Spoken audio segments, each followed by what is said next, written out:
When Ruben Nava was deported from the United States to Mexico, he didn't feel at home. He says he was discriminated against by his own community until he came here, to what's called Little LA. There are more Mexicans living here who've been deported from the U.S. than in any other city in the country. Fluent in English and Spanish, Ruben was able to get a job in a call center.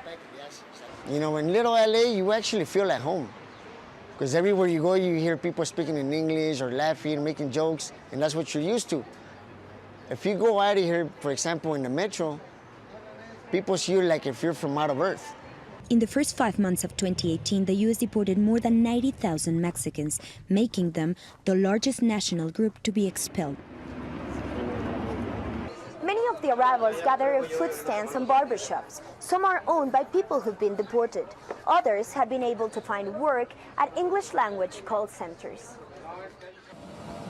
Under the toughened immigration policies launched under President Donald Trump's administration, less immigrants are arriving in the U.S. from Mexico, while back home, the communities of those deported are growing. Anita Isaacs is a professor of political science in the U.S. She came to Mexico to conduct research on this community. The challenges that they face are enormous.